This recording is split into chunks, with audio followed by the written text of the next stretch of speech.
Live from the 607, it is the Ocho Duro Parlay Hour, where we're talking sports locally and nationally. Why don't you join in the conversation with the hashtag ODPH? Here we go.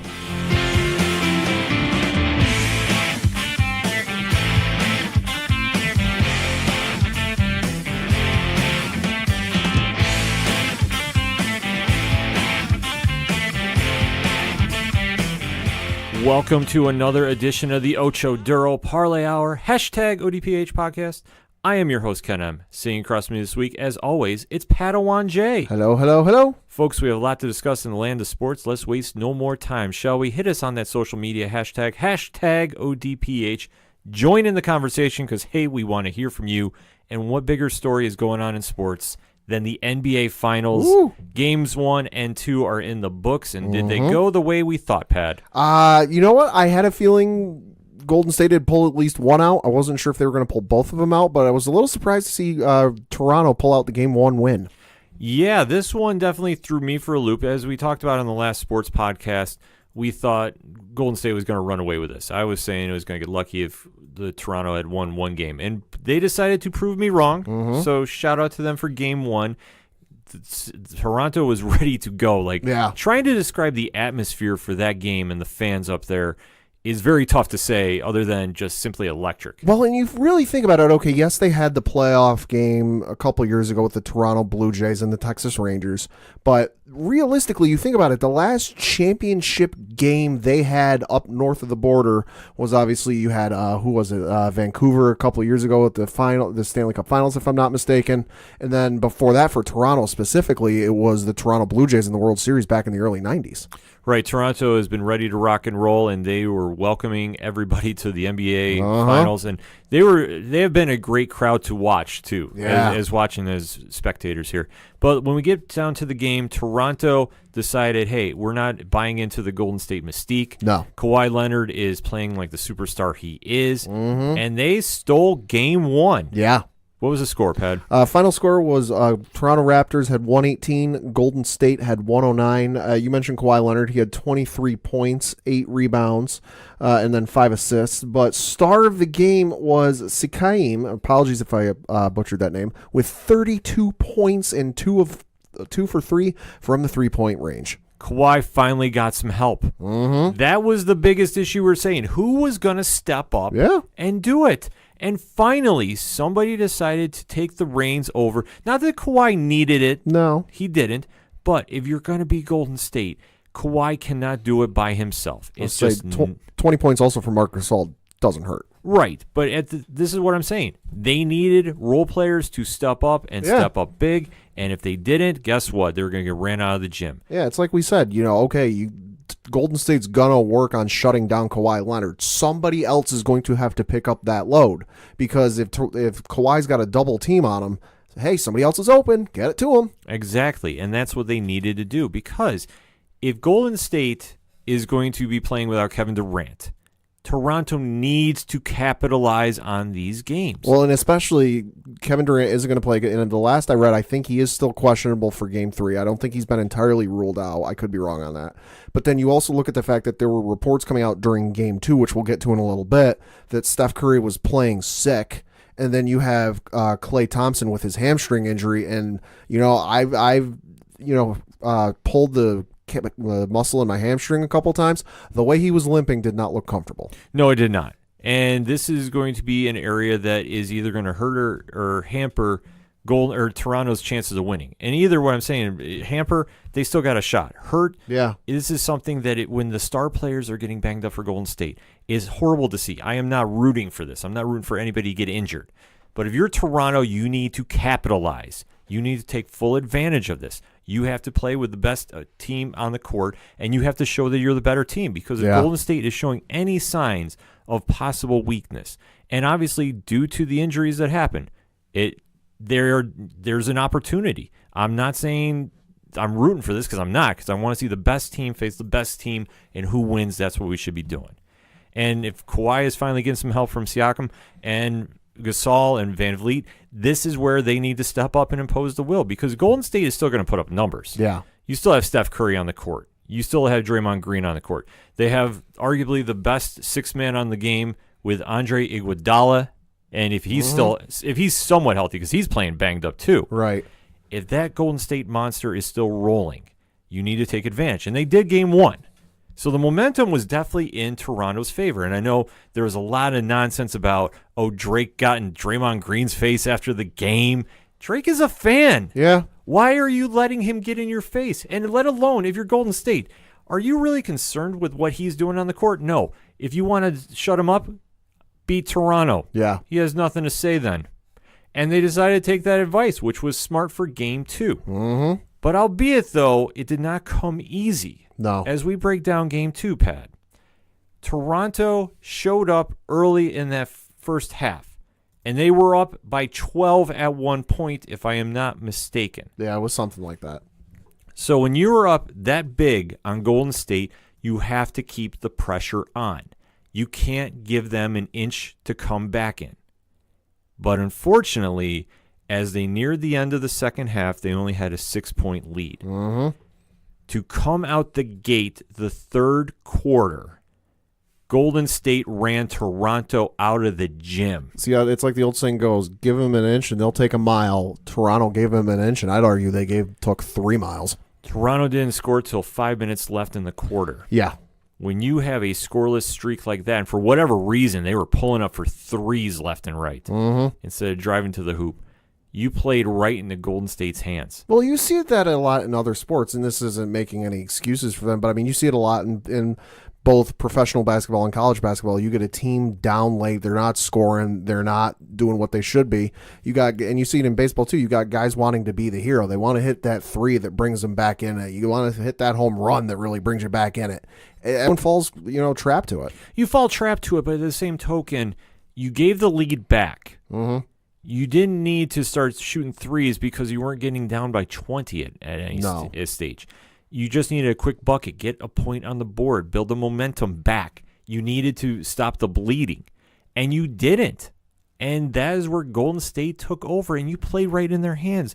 They have been here before, folks. Mm-hmm. They're not worried about losing a game. No. But you gave them game 2. You literally gave them game 2. Yeah, no, you gave him game 2 where, again, didn't have Kevin Durant. Klay Thompson left at some point in the third quarter with his hamstring injury. There were reports saying Steph Curry was playing sick, echoes of the Jordan flu game type of deal.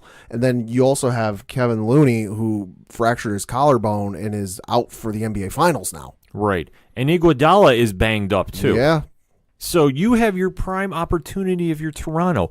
These are the cards that are dealt on the table. This is where you need to take advantage of. And I know DeMarcus Cousins played 28 minutes in game 2, but he's still coming back from an injury. They're going to be very careful with how they're playing him. Right. But Cousins on the court is a huge feather in Golden State's cap at this stage. Oh, yeah. Because if you don't have Durant, and by all means, he might not play this series. I'm starting to get the feeling he's not. I'm getting the feeling he's not either. So if you have a Kevin Durant-less Golden State team, you have a pretty even matchup. Not to say that Curry is not great on his own, because he is, let's face it. The man's a walking video game. But if you say who is the best player on that roster right now, if everybody was healthy, who do you take? Kevin Durant. Right. So to say that the best player is not playing, you have Curry. So it's basically him versus Kawhi for your superstars. Mm-hmm. Who else is going to step up? I did like seeing Van Vliet though show up for this game. Yes. And it definitely helped down the road because Toronto came back. Golden State didn't close them out, which I was kind of surprised at. But they let it get very close right to the end. But this is where your senior leadership takes over. Mm-hmm. And when you have a veteran like Iguodala, who was an MVP of the finals a couple years back, yep, he has been down this road before. He knows his role on the team. And he even said in the postgame, I'm here to protect Steph's legacy. Mm-hmm. They get this because I think for the veteran players, they know the team is going to get blown up next season. Yeah. Not because they want to or they should, but let's face it. You've heard this offseason, including on shows like this. Kevin Durant is going to New York. Well, he's going someplace. Let's face it. He's going somewhere. But like I said, he's going to be a Knick next season. My unofficial opinion. Klay Thompson, you don't know where he's going. It's a 50-50 split. I mean, I need a couple quarters before I make a decision where he's going. Right. But you have Steph Curry who's still locked in. Yep. You have Draymond, I believe, at least for one more season. At least, yeah. At least, unless they decide to rework a contract next season. You still have some players that maybe are seeing this is going to be the light at the end of the tunnel. Let's say you've also got DeMarcus Cousins, who's playing on a 1-year contract. Right. So who knows what he's going to wind up doing next season? Yeah. There's so many X factors involving this team and what's going to happen. But Golden State knows this. That is the key factor. They know this is their arguably last shot as the current team that they are. How are you going to go out? Mm-hmm. And they showed Toronto, who, let's face it, you got game one. Congratulations. You did. But you didn't close out game two. So when Golden State wins 109-104, Golden State showed how they came back. Because, granted, Toronto did scrap in the fourth quarter. Oh, yeah. They made it very close. But when Iguodala got the ball, he closed it out. Because at that point, it was only a possession game away from being tied up. We'll say that wide open three he had late in the game and not a defender in the same zip code to even come try and contest that. Right. And this is where that veteran team comes in. Because everybody is watching at home knows, okay, if the game is on the line, who are they going to? Everybody knows it's going to go to Steph Curry. Mm-hmm. If Klay Thompson's not on the court, who's the best shooter on the team? Curry. But Iguodala can still shoot. Mm-hmm. Something a lot of people forget. He might have a bad hip or leg or whatever the injury is, but he can still pull up and drop one if he needs to. This is where Golden State gets you. They have so many weapons on the court. Who do you stop? This is why you need to play defense for the entire game. And it's like we said on the last show.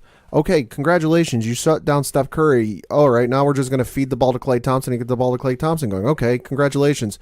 Curry's not shooting, and now you shut down Klay Thompson. Oh, hey, we've still got Andre Iguodala, and we still got Draymond Green. There's plenty of guys that they can just flip the switch, change what their game plan is, and adapt as they go better than anyone in the league. Right.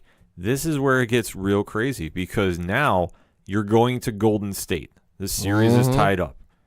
Who is going to be the X factor for this game? Boy, I don't know. Because Siakam had a great game one, didn't have the greatest game two, 12 points. Kawhi put up buckets. He was scrapping the entire game. You need a game out of Danny Green. You need another Van Vliet showing. I mean, Van Vliet put up 17. You need somebody to help take the pressure off. Because if you don't, this is going to be a very short game. Because Golden State at home is a totally different animal than Golden State on the road. It's like Golden State at home where, like we said before, this is the final postseason run for the building they're in. Right. They're going to go out on a legacy. This is what they want to do because, like I say, next season, who knows what's going to happen? You're going to have a completely different team probably. And I'm not saying this hating on Golden State. I'm just being very honest. What are you going to do for your legacy? This is where it comes into play. Game 3 is going to be Wednesday night. What's going to happen there? Golden State's favored by 5 at the moment. Pat, early predictions. I really don't know how this is going to go just because there's so many X factors there. But if you had to take me in my gut decision, I think it's going to be Golden State just because I think if you had that opportunity with everything working against the Golden State Warriors, like we mentioned, Klay Thompson being out, Kevin Durant not playing, Steph Curry being sick, Andre Iguodala being banged up, and you still couldn't close them out, I'm not got a lot of faith in you. This is where the psyche of the Raptors is going to be tested because you gave away a game you should have won. Because let's face it, the storyline here should be Toronto's up 2-0. Golden State should be feeling the pressure. Oh, yeah. This is not going to be the storyline. Golden State scrapped, and they showed why they are the champions. They showed why they have that mentality.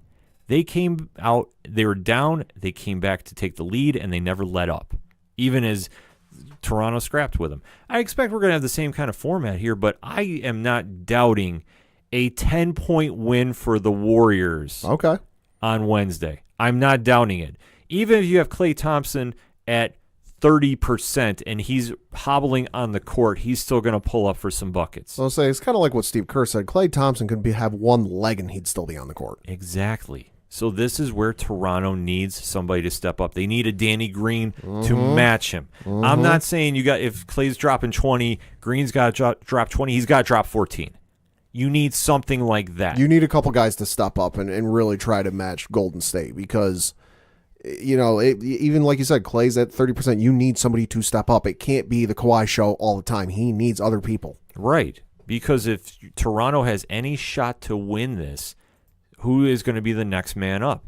because Golden State's already showed you. That's Yeah. how they do. Yeah. Guess what? Curry has one of his worst nights shooting. Mm-hmm. Worst nights possible. And yet, who steps up? Iguodala. Yeah. And who was saying, that they predicted that? Nobody was predicting that. So it's like the saying goes, next man up. Exactly. Because when he's shooting 35%, that's what Curry shot. Mm-hmm. And Clay is out the fourth quarter. Yeah. The game is almost gift wrapped for We'll say Toronto. the Splash Brothers are gone. If you can really put your foot on the gas and pull away from Golden State, they don't have the shooters like Curry and Thompson available at that point to really pull them back in it. Right. This just goes to show you when you have a young team. And what I mean by a young team is Toronto has never been here before. No. This is a very new atmosphere for a lot of those guys. Kawhi has been here with the Spurs. Yeah. He knows what this takes to win. Yeah. Has everybody else? That's the question. And the answer right now is they don't know what to do. But they have to find out quick, because if you go down 2-1 to Golden State, the series isn't over. No. But you're going to try telling me that trying to win Game 4 in the Oracle is going to be an easy task? Oh, Lord, it ain't. You have got arguably two of your worst back-to-back games you have. You need Game 3. I don't think you're going to get Game 3. I want you to get Game 3 as a fan. But as a realist, I think Golden State said, thank you for giving us life. And as they were saying to, quote-unquote, Aubrey, we'll see you in the Bay, Golden State is ready to get home. Golden State is ready to have their crowd behind them. They're ready for a little home cooking. Absolutely. And if you don't think Golden State is foaming at the mouth to get back to California, Oh, those fans are going to be loud. and that place is going to be rocking.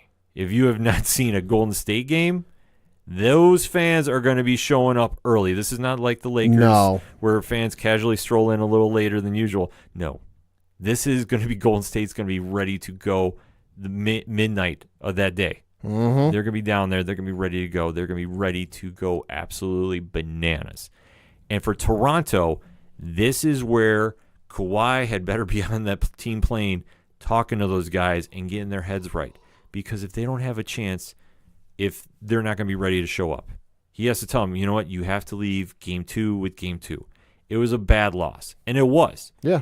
Even though they fought back, and I think what was the last couple of minutes, they outscored Golden State. They outscored Golden State for the entire fourth quarter, 24-21. Right, but I think like the final 3-4 minutes, they outshot them. Yeah. Like I think they only held Golden State to 3 points, but guess what? Those last 3 points was the shots that killed you. Andre Iguodala, who's made like 900 3-pointers in his regular season career. Right. This is where Toronto is going to be mentally tested. What do they have? And like I said, I gave you my prediction. I think Golden State beats them outright by 10 at the Oracle. I think Steph Curry, he only shot 35% Game 2. Oh, I think he's going to do a little better in Game 3. He's got that motivation. He's on his court. To catch him on bad nights for a consecutive series, good luck. Back-to-back games is tough. It might happen, but I don't see it happening. No. And then Kevin Durant is on the bench. But if they start losing a game here and there, and let's say it gets to be 2-2, I wouldn't doubt Durant shows up. I wouldn't.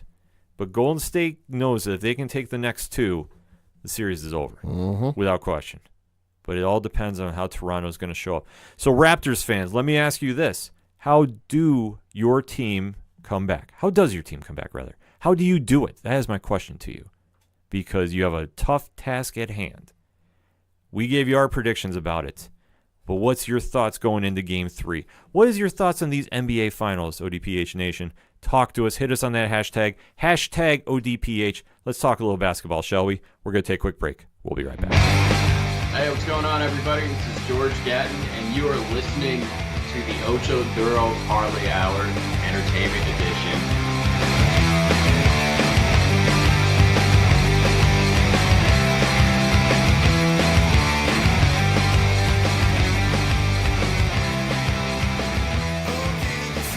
Coming back for another segment on this edition of the ODPH podcast, and there has been some great MMA action this past weekend. Oh, my God. Yeah, there was. UFC Stockholm. Whew. did that ever deliver? Yes. Before we even get into the main card, we have to talk about one standout fight on the prelims, Pat. Prelims. It was, like Ken said, it was on the prelims that aired on ESPN2. It was in the lightweight division between Leonardo Santos and Stevie Ray, where Leonardo Santos knocked out Stevie Ray with one of the nastiest knockout punches I've seen in a while, and then proceeded to pull a Tom Hardy from the Warrior and sprinted out of the octagon and back up the entryway towards the locker room. You know it's going to be a great fight night when somebody is delivering highlight reel KOs in the prelims. Yeah.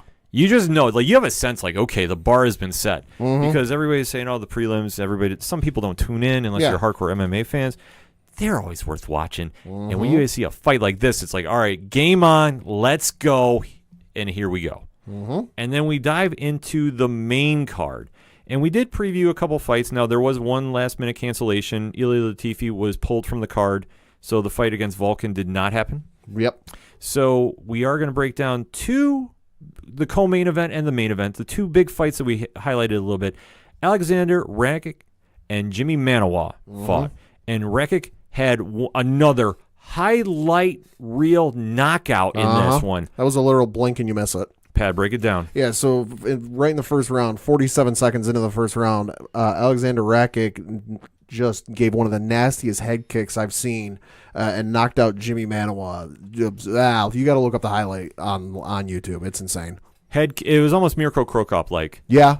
It was like right kick cemetery, and he just landed the shot. And Manawa dropped. It was lights out, game over.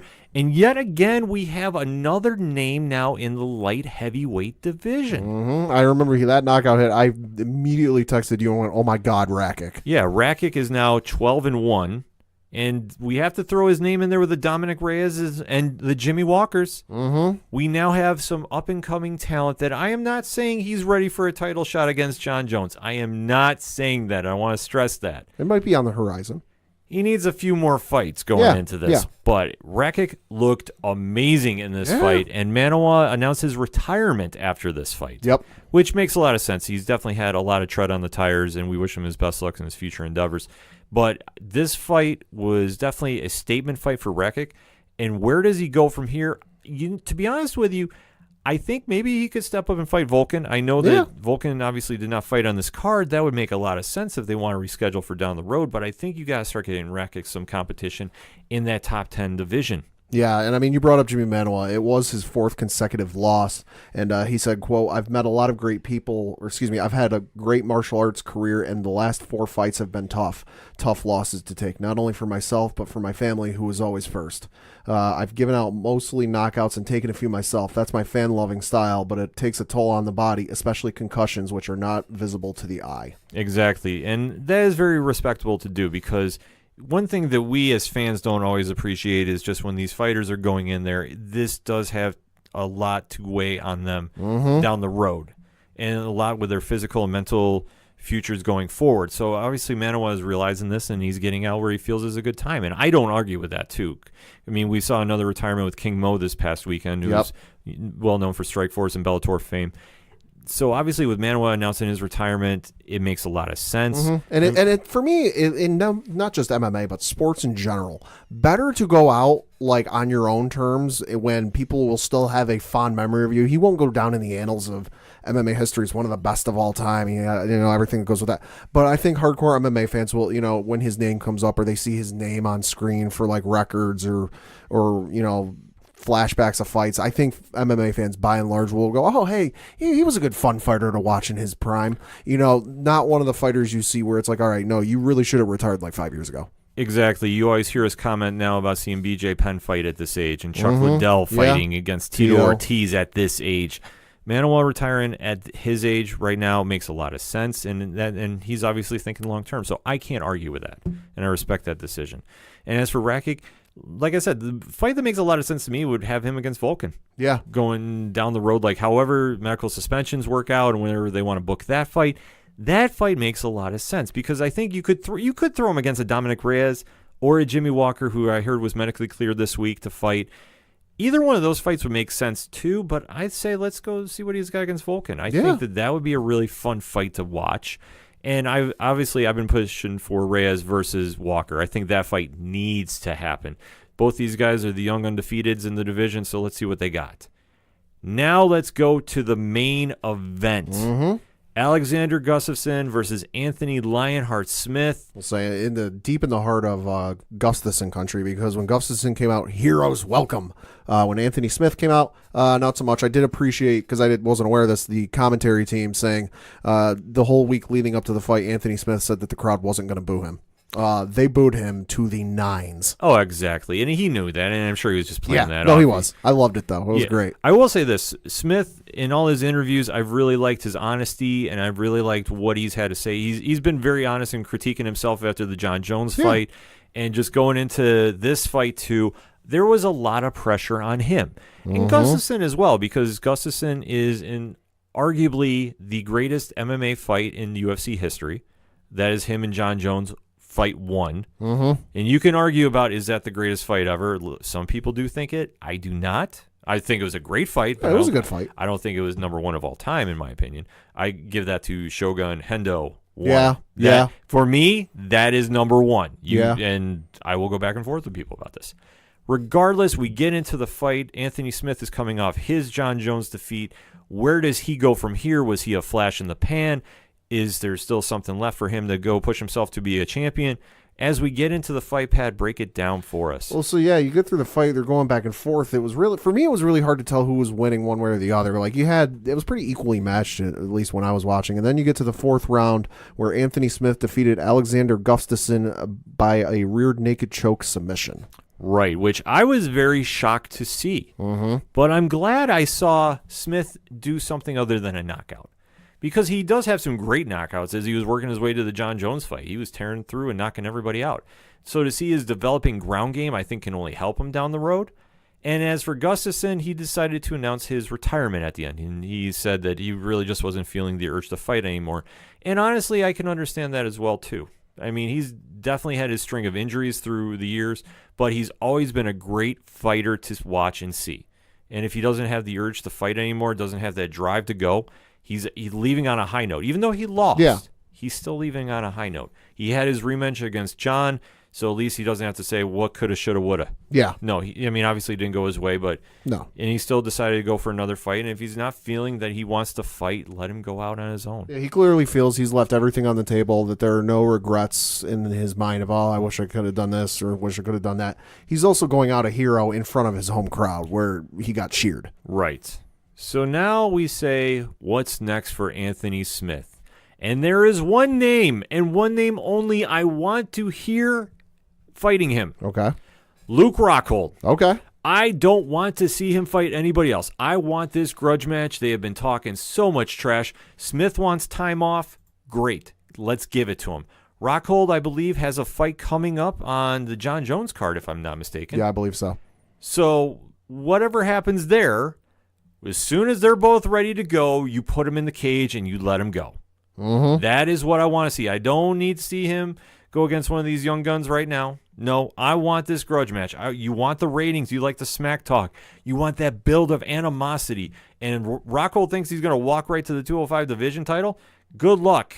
Get right in Smith's face and watch what happens. You think that he was just a flash in the pan, that he couldn't do it? He's developing a ground game.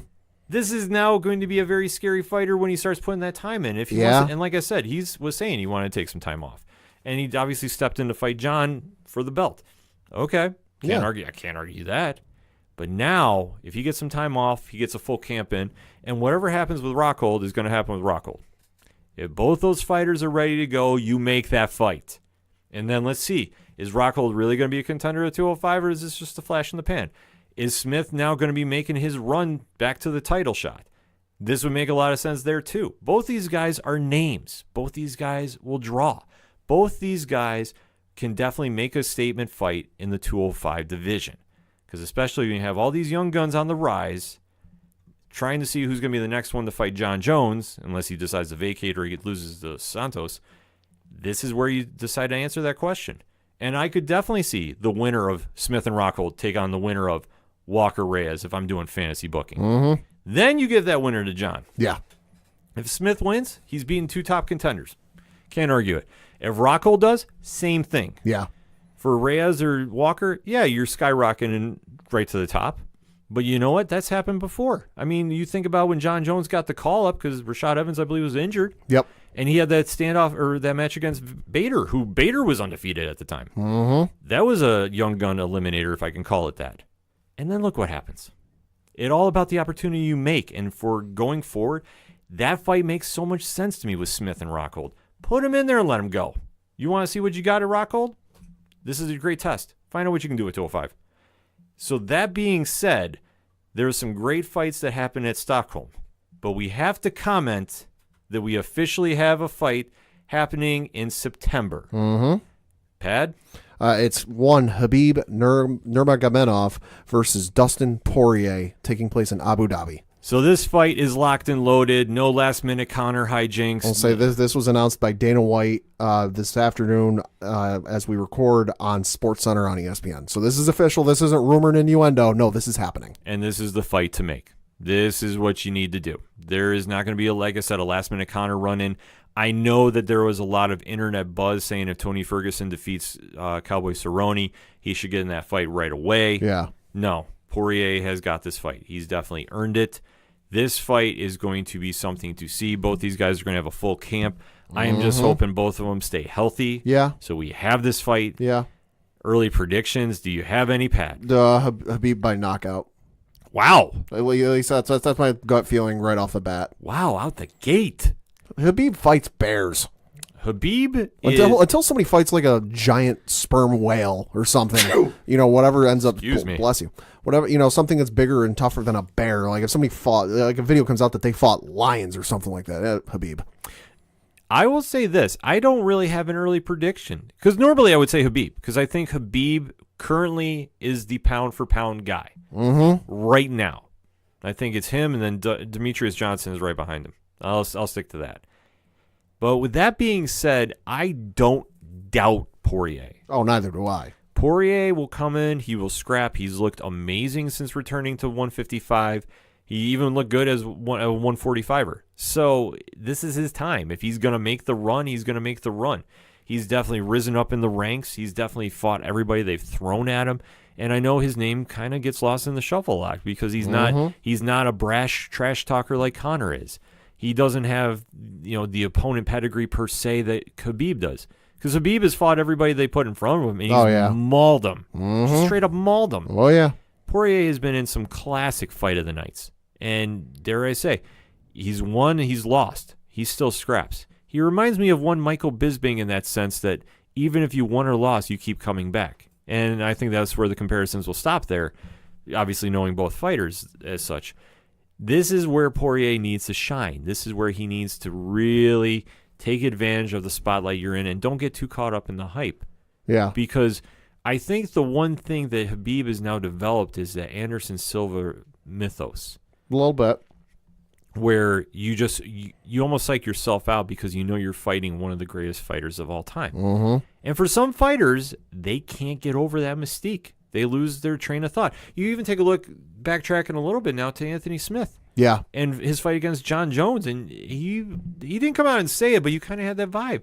He knew he bought into the hype of John and what John brings to the table. Well, yeah, and the entire, weeks and months leading up to this fight, all Dustin Poirier is going to hear about when he does interviews is about Khabib and what happened with Connor at their fight and all the nonsense that took place after that fight. Yes, you'll have your questions, how's camp going? What are your plans against, what are your plans against Khabib? Yeah, the usual questions. But there's going to be the equal, if not greater amount of questions. Oh, hey, what are you going to do if something happens like during the Khabib-Connor fight? Yeah, exactly. This is where Poirier needs to figure this out, and he has enough time to game plan, too. Mm-hmm. I will give my official ODPH prediction later on down the road, but the fact that this fight has now been signed, sealed, delivered, the only thing now is both fighters, please stay healthy. Yes. Nothing crazy in your camps. Don't go fighting bears. Just stay focused on the fight at hand because the fight fans want to see this. Yes. We came off a great weekend with UFC Stockholm. Let's keep that momentum going. When we come back from break, we have to preview UFC 238. You are listening to the Ocho Duro Parlay Hour. It's a heartbreak, soul-shaped radio attack. Taking 4 steps forward, no steps back. Hey, this is Vince, the Common Man Seattle, a local MMA fighter, telling you to keep on listening to the ODPH, the 607's up-and-coming newest podcast.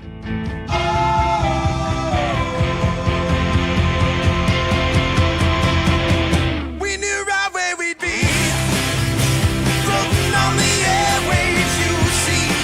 It's a heartbreak, soul-shaped radio attack, taking 4 steps forward and no steps back.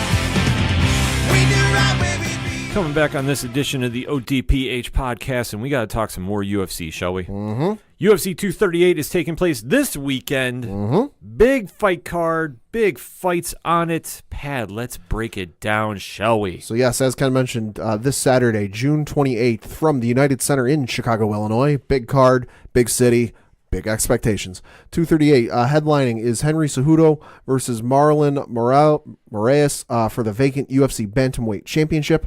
Your co-main event will be Valentina Shevchenko versus Jessica Ai for the Women's Flyweight Championship. And then you have Tony Ferguson versus Donald Cerrone. Oh boy, and it gets better and better. You've got Jimmy Rivera is also on the card versus Peter Yan. And then you got Tai Tuivasa versus Blagoy Ivanov rounding out the main card. All right, let's just jump in with the top 3, shall we? Mm-hmm. Let's kick it off. What should be the main event, in my opinion, but it's not, and it's not a disrespect to the 2 main events, because this fight, in my opinion, should be a main event on a UFC fight night.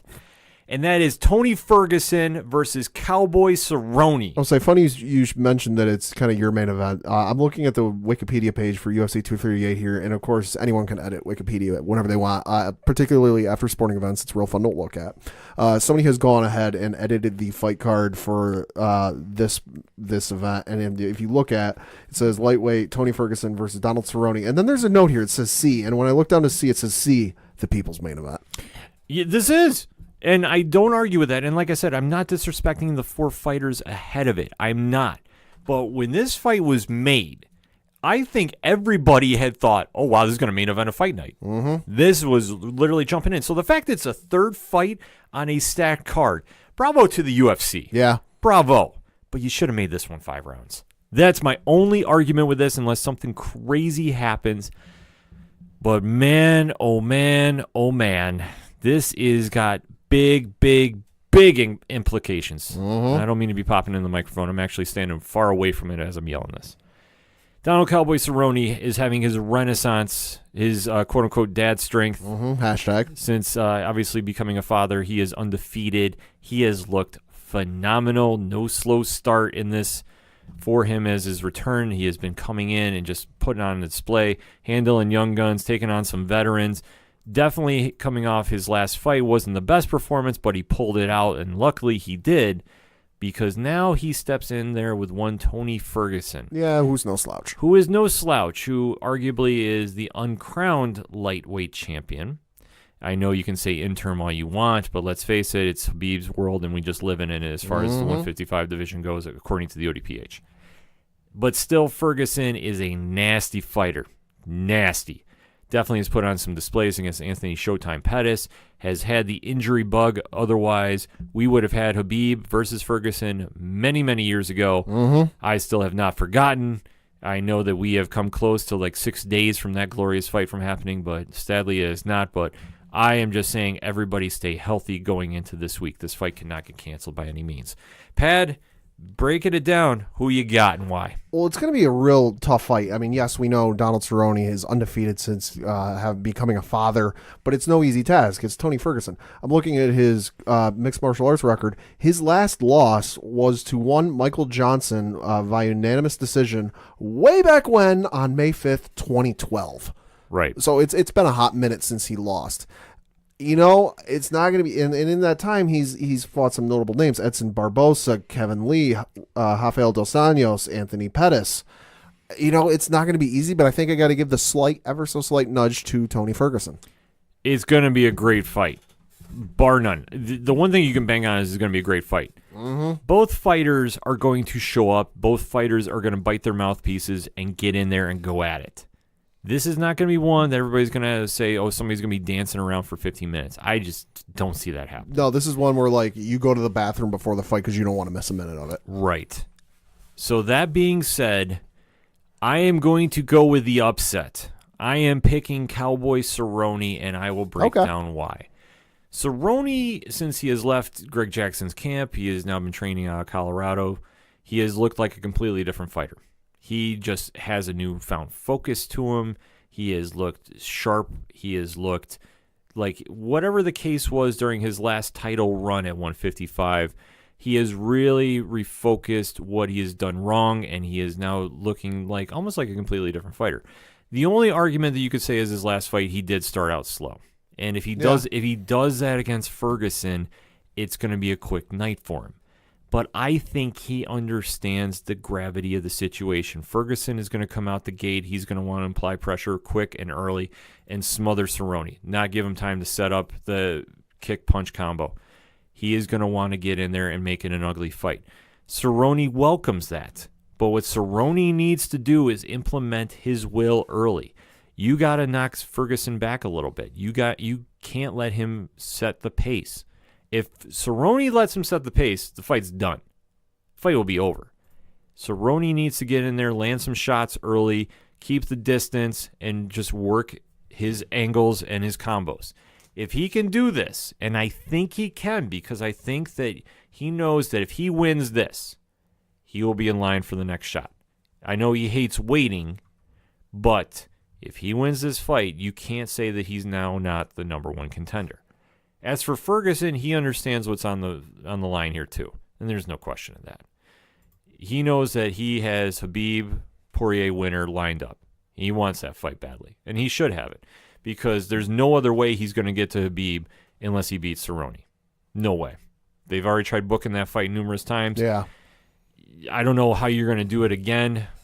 And put him in like crisis sleep or whatever, freeze sleep. Man, I just don't know how you're going to do it. I really don't. Like, I want to see this fight. I want to see Ferguson versus Khabib. Don't get it twisted. I want to see this fight. Yeah.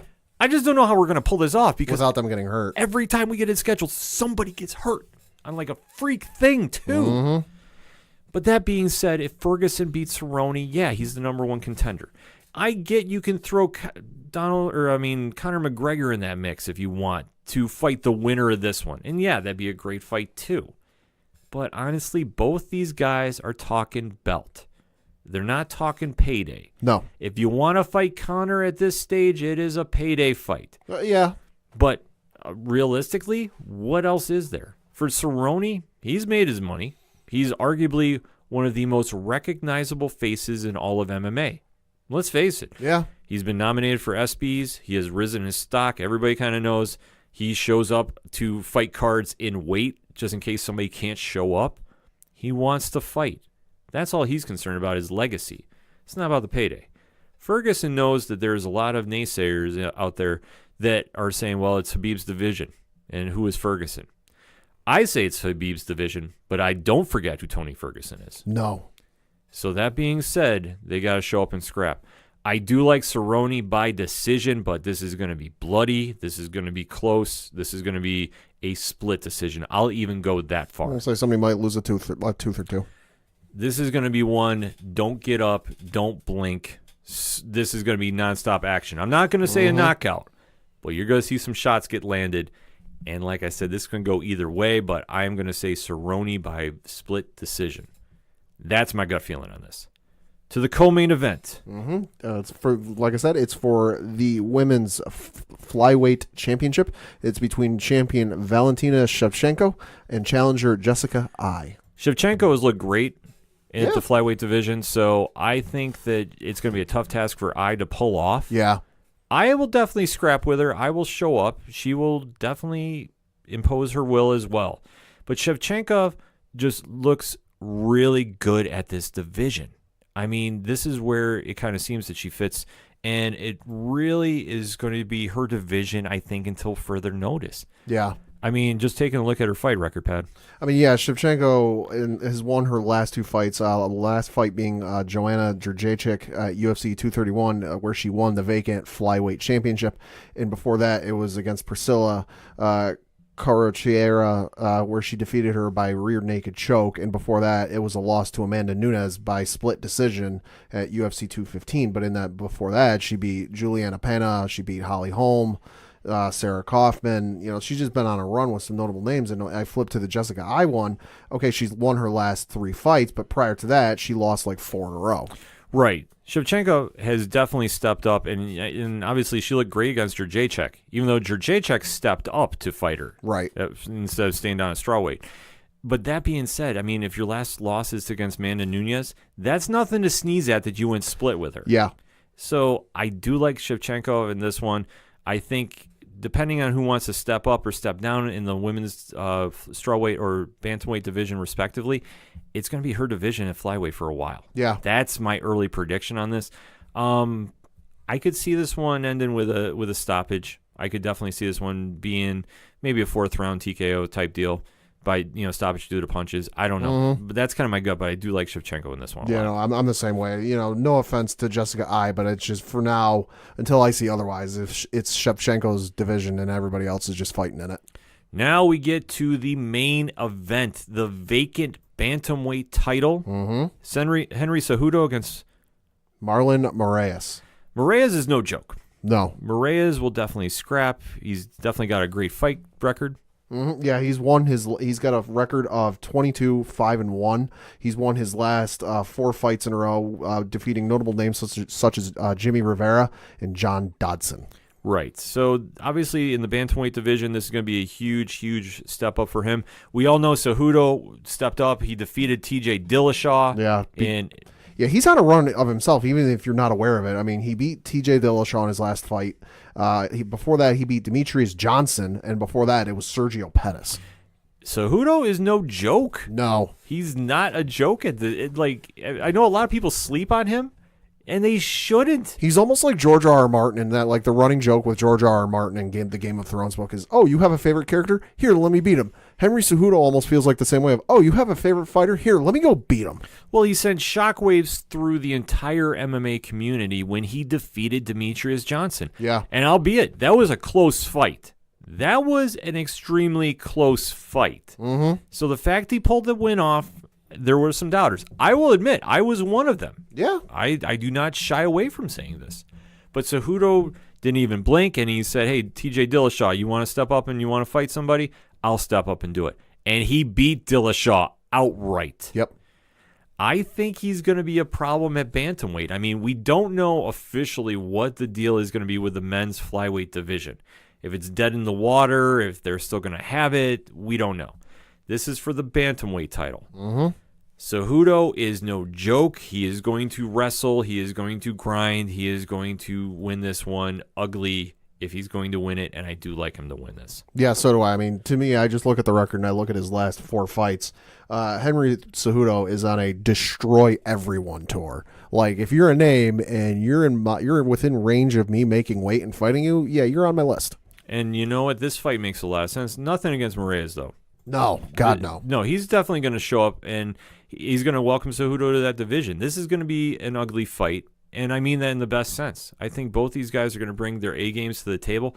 I just like Cejudo right now. Yeah, no, yeah, like you said, nothing against Moraes. He's a very good fighter. It's just he has the unfortunate, timing of running into a buzzsaw. But you know what? He's not backing down from him. And no. And you know what? He should be in this fight. I don't question him getting this opportunity. And a lot of people are saying, well, Cejudo's jumping up. Cejudo beat the champ. He beat Dillashaw, who was running through everybody at bantamweight. So now this fight makes a lot of sense. And Cejudo at that weight, I think, is going to be a problem. I really do. This is going to be a definite fun night of fights to watch. We gave you our predictions. UFC 238 will be on ESPN Plus in the States this Saturday night. Yep. So if wherever you're watching, hit us up on that hashtag. You know our social media. If you don't, check out OchoDuroParlayHour.com. We have all our links on our page. Hit us up with that hashtag ODPH. Give us your predictions. What do you think is coming in UFC 238? We want to know. We're going to take a quick break. We'll be right back. The ODPH is proud sponsors of RoberCon 2019, happening September 28th and 29th. Don't miss out on Binghamton, New York's biggest sci-fi, fantasy, and gaming convention of the year. For badge details and more info, check out robercon.org. Coming back for the final segment on this edition of the Ocho Duro Parlay Hour. Pad, kick us off with that local minute. Well, of course, local minute, we got to talk a little Binghamton Rumble Ponies news. While we were recording last week, they were in the midst of a 3-game series against Richmond where they won all 3 games, swept them. They returned home for a couple of games against Portland. They lost their first game on Friday. Ugly. We were at that game. All I'm going to say about that game, there was a position player pitching for the Rumble Ponies by the end of the game, and if you know anything about baseball, that's not a good thing. Yep.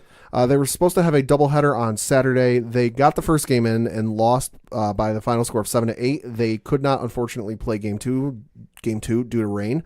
So they scheduled that game to be part of a doubleheader on Sunday. And again, they got game 1 in where they lost by a final score of 5-6. Could not get game 2 in due to rain, so that game will be made up at a later date. And then they are now in the midst of a 3-game series against Harrisburg before they head to Hartford and have a 3-game series against them this weekend before they return home next week starting July 11th for a 3-game series at home against the Trenton Thunder. And then that same weekend, they will have a 3-game series against Altoona. For more information, bingrp.com. So let's round those bases, shall we, Pad? Yeah, of course, we've got to talk a little baseball, but not anything recent, of course. A little baseball history took place on this date as we record. For any of you familiar with baseball, on June 4th, 1974, the Cleveland Indians hosted the Texas Rangers in what would become arguably the most infamous promotion in sports history, and I'm talking globally. Mm-hmm. Because what happened that night is 10-cent beer night. Yeah. You heard me right. For that night, they were the folks at the Cleveland Indians Stadium were offering beer for a whopping 10 cents. One of the more notable quotes is someone who went to the game said, quote, "I went with $2 in my pocket. You do the math." SportsCenter did a great video on this a couple years ago for the 40th anniversary. You can find it on YouTube if you search 10-cent beer night SportsCenter, where they interviewed a lot of people from the game. What ended up happening, if I remember the video correctly, is they actually ran out of beer because, well, when you offer beer for 10 cents, you're going to attract a lot of people who like drinking and can drink a lot. They ran out of beer, which then ensued to a riot where fans were streaming onto the field.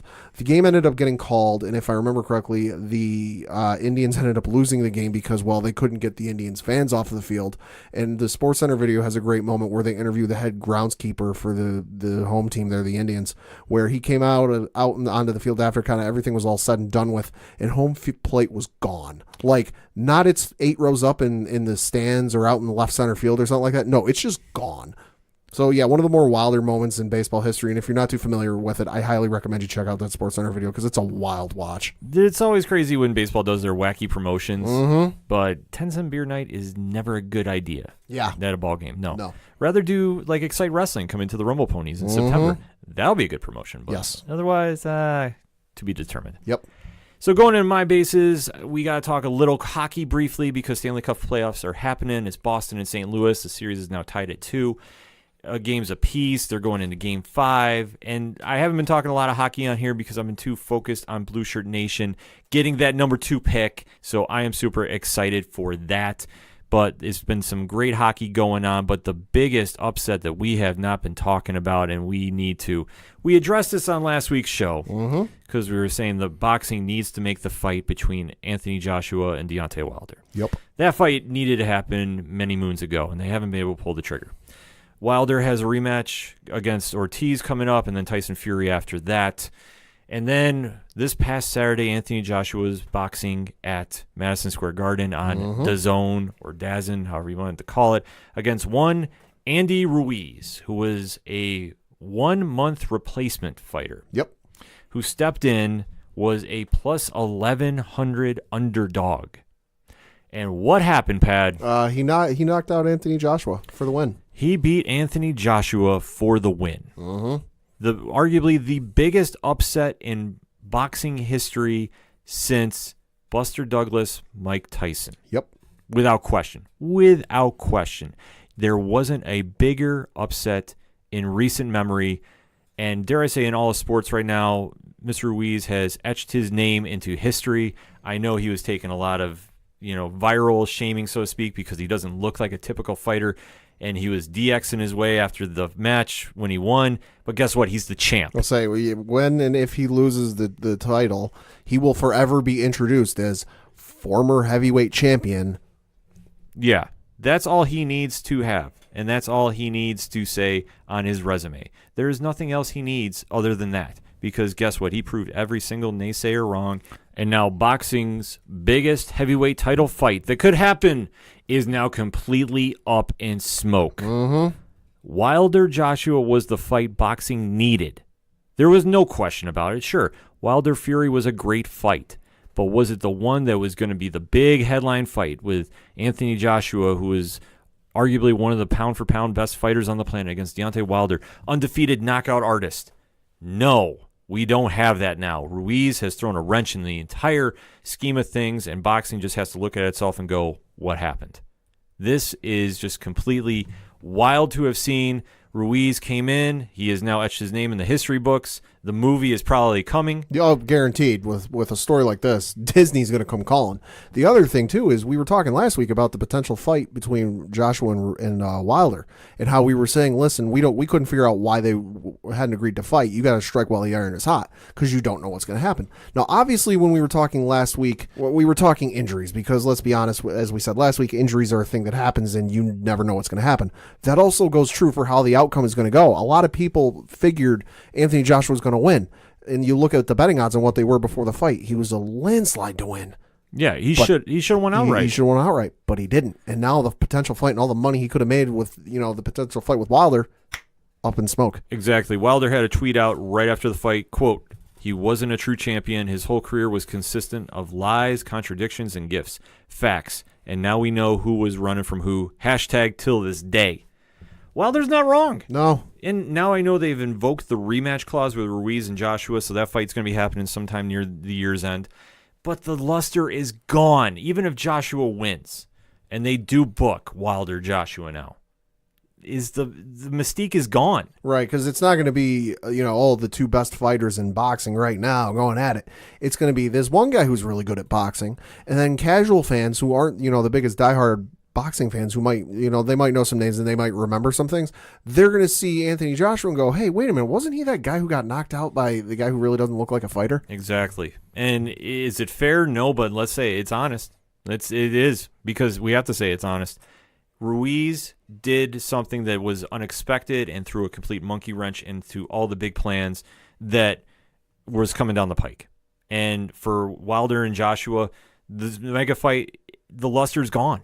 It's gone. So now you got to think, okay, what's next? Well, Wilder-Fury is the biggest heavyweight title fight they can do if they want to go that route. But you can book Ruiz-Wilder, sure. Can magic happen twice? That's a heck of a spin job. I don't know if it can. I mean, it's depending if this was a one-time thing, can he go and can he knock out Joshua again? And if he does, then maybe you book Wilder-Ruiz and then see what happens there. But for me, the luster is gone. Boxing is still in the shadow of MMA, in my opinion, because they couldn't pull this fight off in the prime. And now, is there any real buzz about this fight to be made? No. Exactly. What else can you say about that? What else can we say about this episode? Because that's all we got for this week. So hit us up on that hashtag ODPH. Join in the conversation. Talk to us in between episodes because we have a lot to discuss. For Padawan J, Thank you. I'm your host, Ken M. Thank you, as always, for listening to the Ocho Duro Parlay Hour. We'll see you next time.